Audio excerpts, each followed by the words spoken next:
Hello, sunshine. Welcome to Be Visible with Veronica, the podcast where bold conversations and soul-aligned strategy help you awaken your most powerful self. I'm your host, Veronica Bond. Get ready to stop dimming your light, own your magic, and finally be so visible you can't be ignored. Let's get visible. Hello, sunshine. Welcome back to the Be Visible with Veronica podcast. If you missed last week's episode, please take a listen because Tamara Bickley shares some amazing tips on how she started her makeup artistry journey, and you'll be surprised at some of the things she has shared as an entrepreneur. Today, we have our beautiful nonprofit, and as you know, it's so important for me to make sure nonprofits have a voice. So if they focus on women, children, and animals, every fourth episode, we are featuring a nonprofit on the Be Visible with Veronica podcast. And today we have Amanda Hope Rainbow Angels, the founder, Lorraine Tallman, with us today. Thank you, Lorraine, for being our guest. Oh, well, I'm honored to be here and share Amanda Hope's dreams and stories. It's a pretty remarkable story. It is a remarkable story. And I just want to share, as part of being an entrepreneur, from day one, my family and I decided to give back to a nonprofit before I was ever profitable. And so many people will say, put the oxygen mask on yourself first, or wait till you're in the black to donate that check, or your why has to be bigger than the reason why you don't want to move forward anymore. And I got so tired of hearing that nonsensical conversation over and over again.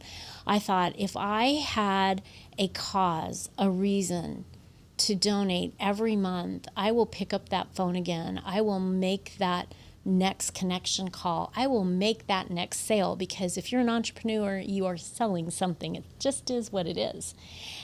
But to find nonprofits that are started out of a beautiful story is a passion of mine.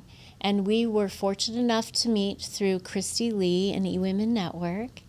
And she shared about your beautiful daughter, Amanda. Mm-hmm. And that's how the charity, was it 12 or 14 years ago that it started? 2012, so 13 years ago.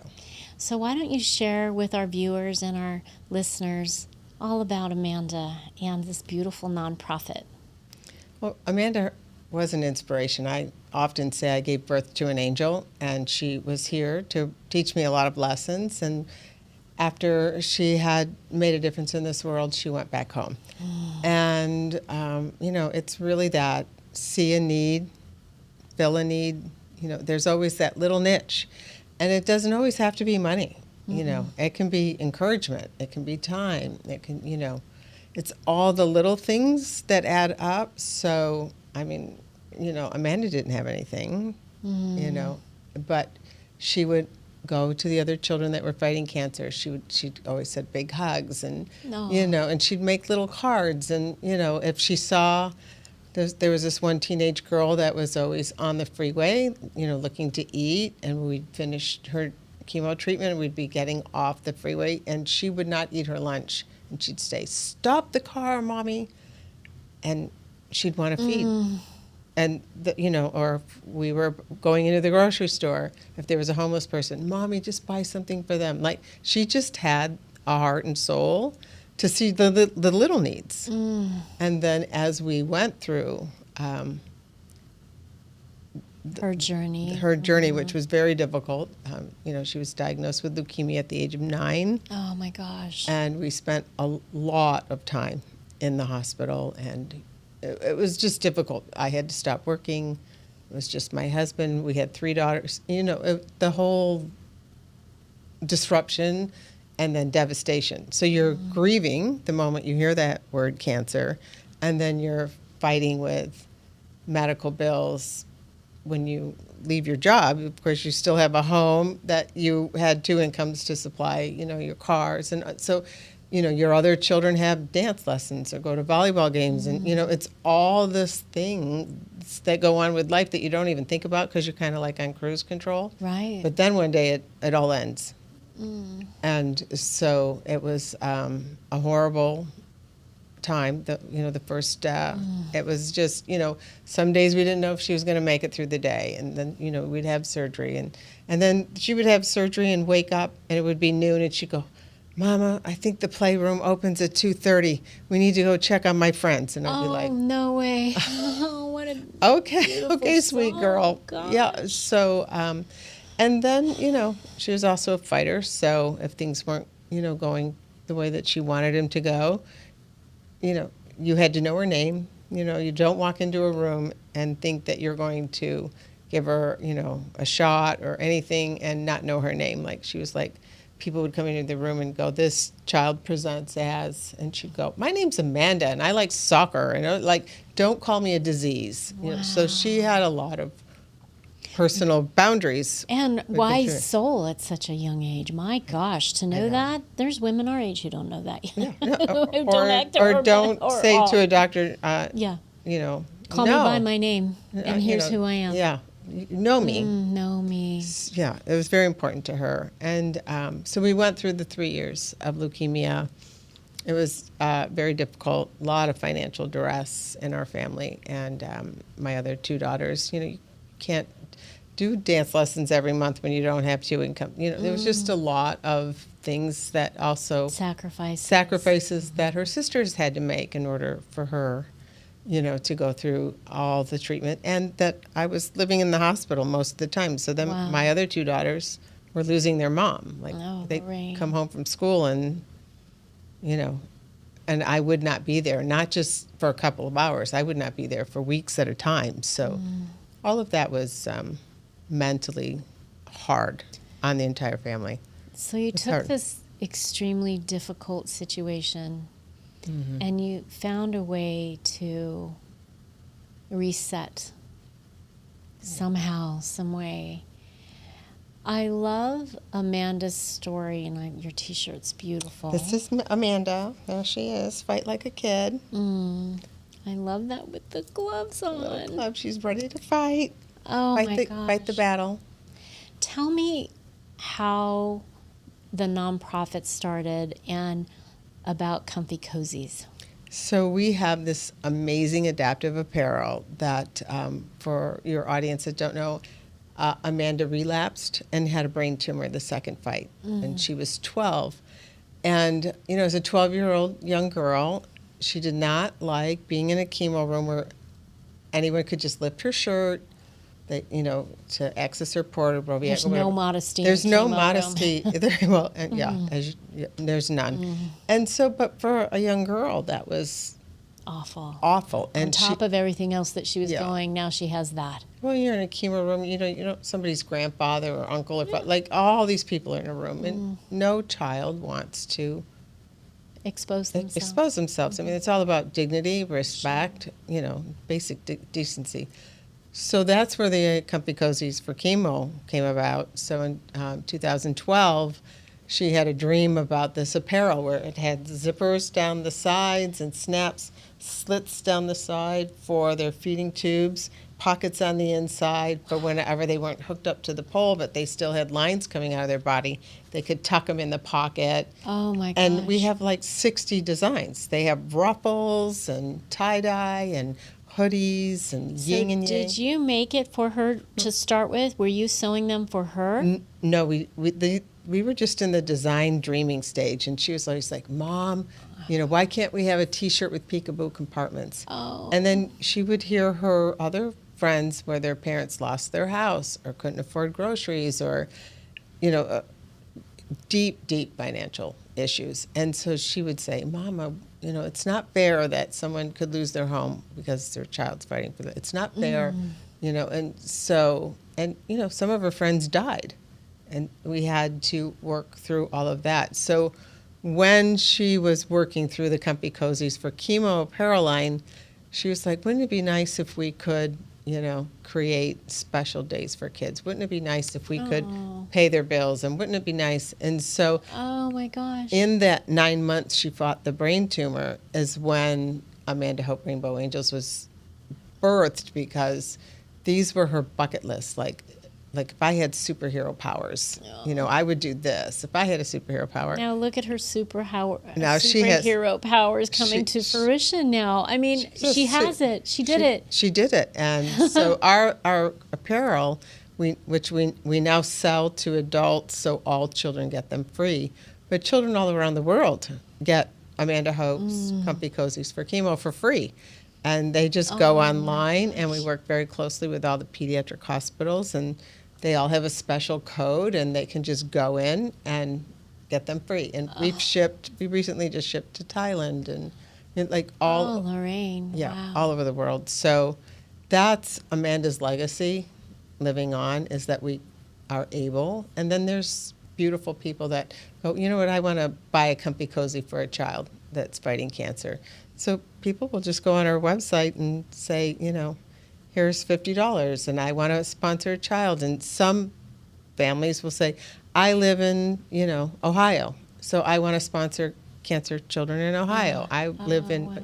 And we make sure that happens. And so you it's have remarkable. a staff now of how many? There's 9 of us that work, and we do everything from counseling. Because it's expanded now. It's not just about Comfy Cozies. It's not about, it's everything she ever wanted. So it's the Comfy Cozies, which we've given away probably over 15,000 so far. Oh, my heart. But now we pay bills for families. And I remember, eating my daughter's leftover lunch because I couldn't afford to go to the cafeteria. And it was like so hard to think that I'm a parent and I can't provide for my child. It was like devastating. I would go home and our power would be shut off. Or, it was like, how do I go from 2 parents working, 3 children, dance lessons, school. My husband was the coach for Rams after school. Like, how do we go from all that to nothing? We lost our home. It was just so hard. But we just kept saying, okay, what can we do? If it was just make a T-shirt with the zippers at first, that's what we did. Right. And, and then we'd get some money and we'd pay some bills for some families. And then we got more money and we pay more bills. And it was just, and then we got grants from amazing companies that would say, I'll pay for your therapist for a year if you can give all free therapy and counseling. We work with Sweeha here in the Valley. And so our families, they're leaning over a hospital bed. So, what if you got a massage? Like, it's just crazy. So we collaborate with a lot of other charities and organizations to get massages and sound healing and, Reiki. And so we have a whole holistic center. And then we do mindfulness and we do life coach. Sometimes a family doesn't want a therapist, but they do want a life coach to just check in and how are we doing and let's try this and did you try this? And so sometimes we just coach them through Lorraine, the entire experience. So I didn't know that. beautiful. These are new things I'm finding out about you today and about what the charity provides. And so many of those modalities you just mentioned are entrepreneurial capacities for women that are out there having these businesses. You have massage therapists, you have sound healers, I'm a Reiki master, you have people who just focus on their sound, not just, but their modalities in all these spaces. And they can look at their business and say, by taking on this next new client, it provides me an opportunity to go help with Amanda Hope Rainbow Angels. And I'm going to reach out to Lorraine and I'm going to put their website on and their logo on my website. And I want to show that I'm a power partner with them. And it's going to link to their charity. And there's so many different ways you can create as part of your message in your business, a mission. And that is so important, I think, for women entrepreneurs to add that. One of the conversations I have all the time is, and I'll ask in our eWomen Network community, how many people here would want to donate a 5-6-figure check to a charity every year annually? What would that feel like? What if it was just $25 or $100 a month? What if you gave before you were profitable? What would that feel like and look like? Well, you plant a seed, you Right. reap a harvest. And when you Amen. plant a seed when you have nothing, that's way more valuable than, if a millionaire writes a $50 check. When a woman in need writes a $50 check, which I did when I didn't have it, God just blesses you. Everything just, like, it just switches the dynamic, I think. Even when I had nothing, I'd go, all right, I don't have anything, but I'm going to volunteer in the nursery so moms can get a break. And, so you just find where that need is, what that niche, whatever it is. When that desire's from the heart, Yeah. and you get out of your head for a minute, and you get out of that hustle culture, and you think, how can I give in a way that means something, that's meaningful, and then present it to the people who are following me, watching me, seeing my visibility. How can I give somebody else some eyes? How can I point the spotlight on them and be a lighthouse for them? I think it's just this beautiful exchange of energy. And I don't know if you know this, but money is feminine. Money is feminine energy. So how do you I believe that. really tap into that birth of a penny that turns into 10 cents, that turns into $1? And now you have the compound effect. What if you had a penny every single day, and how would that compound? What would that look like in 30 days? It's like $1,017 or some crazy number like as that. it doubles, as exactly. it doubles, yeah. And it's just this beautiful visual of how does that then open up the possibility to share with a charity like Amanda Hope. How is the charity doing? How can you tell us in the last year? Do you have a dollar amount that you've given to families? I think that would be lovely to know. Well, this year we'll be giving $250,000 away Amen. to help families. So it's, and we've grown. I mean, since 2012 to 2025. And families will often, when they get through it after we've helped them, we have moms that are now mentors to our new moms. Or they have a business, or we've had people that had a cleaning business, and they're like, when you have a transplant kiddo, can I come in and clean their house? And because they can't come home unless the house has been literally wiped down with Lysol wipes. I mean, it has to be perfectly clean. So we have people that we've helped during their journey. And, we had a family that owned a car repair place. And so, when cars break down, you don't have the money to fix it because you have chemo to pay for. But you still got to get your child to their appointments. You still have to get them to their appointments. So we have a lot of businesses that we network with that maybe I just pay for the parts, I don't pay for the labor. Or we had to get an air conditioning unit on the house. I mean, imagine Arizona without air conditioning. Wow. And then Gettle Yeah, Arizona, no. donated an air conditioner. Oh, thank you, Gettle. And right, Toyota has donated cars. I mean, there's so many. And then, we have college kiddos do little fundraisers to get birthday presents for children. So there's just We've many different ways that we people even had can children throw a birthday party, and instead of getting the gifts, they have Amanda Hope come out there, and we do a whole volunteer project at a child's birthday. And they make little bracelets for our kids in the hospital, or they write notes for our children in the hospital. So it really doesn't even matter what level, what age. I mean, if we have children that will decorate a Kleenex box. Everybody knows what the Kleenex is like in the hospital, right? Hurt. And then you have chemo and your skin's so thin. I mean, it's just horrible, right? But we have children, Girl Scout troops, that come in and decorate things for our patients so that we can bring them to the hospital. Tell us how people can connect with you. Where should they go? So amandahope.org. /volunteer is a great way. Follow us on social media because then you can see things immediately. So, it's AHR Angels. And we'll put that in the show notes as Yeah, well so people can go back and look. And not only that, people that follow Comfy Cozy, and then it's for Chemo or Amanda Hope Rainbow Angels, when we go to apply for money and grant money, they often look to see how many people are following us, because they want their brand out there, they want their name out there. And so if we do a shout out for any company that helps us, okay, then, they want to see that people are looking at our site. and people are seeing, who supports children with cancer. And it's amazing, powerful. I love the idea of entrepreneurs who partner with you to put your logo on their website too. Oh, it works. It works. We have some even mortgage companies that say we give 10% of the revenue we come into Amanda Hope. Click here.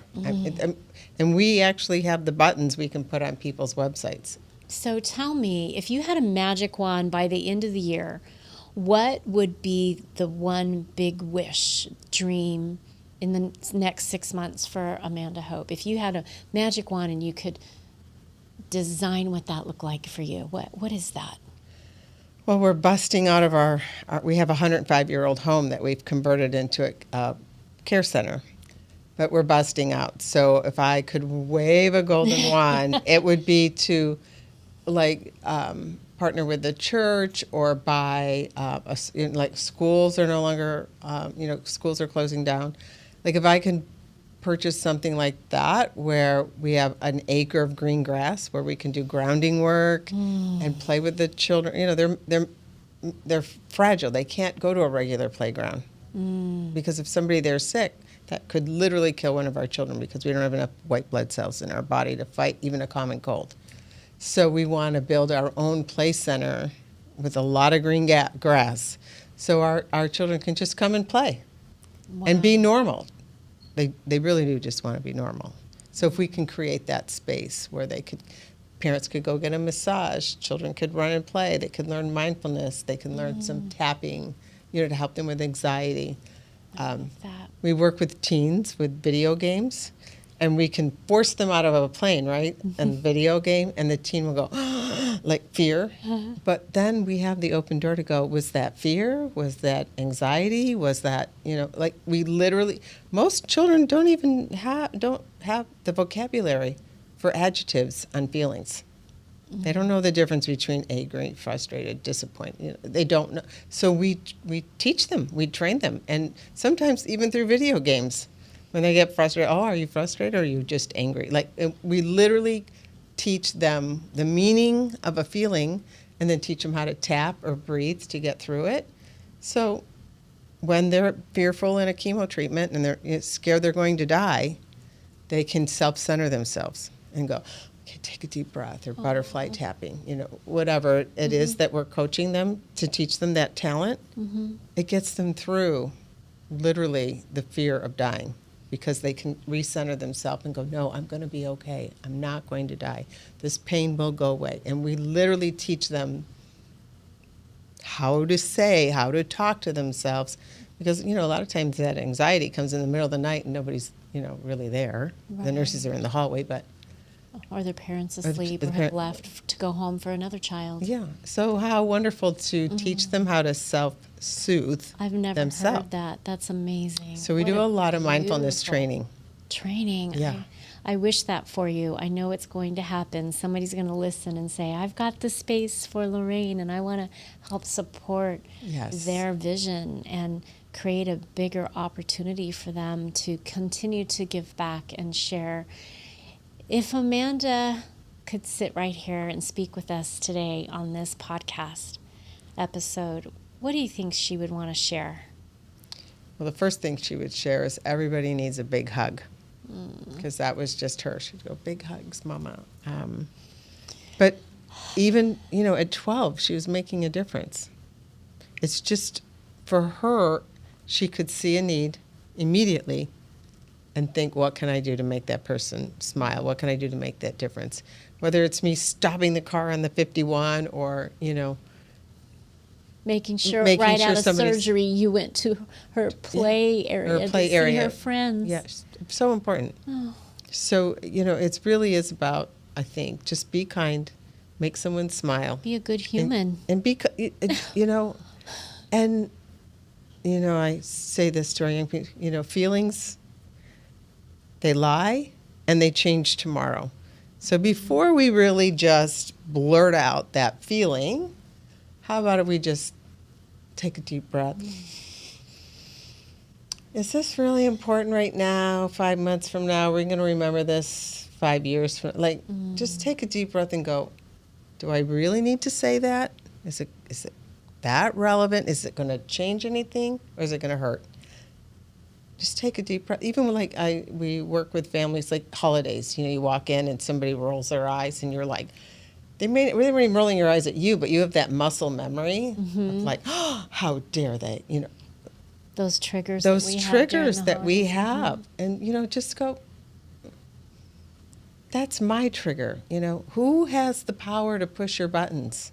I love that. Only you have the power to let someone push your buttons. And that's a really great message to leave with today and leave our viewers and our listeners with. Only you have the power over those buttons that are pushed. And I love to give a big hug in a way that is a Hello Sunshine box that I give all of my guests. So thank you so much for being on our podcast today, and I thank you. Can't wait when you get that big grant that opens up that property for you. Please come back and let us know about it, and always know that you are part of our sunshine. You're part of my heart and my sunshine, and thank you. I'm so grateful for Amanda's story and her vision for something beyond her need. She still watches over us with all those rainbows. Yes, she does. Thank you so much for joining us today. And I loved it. Lorraine, I appreciate you.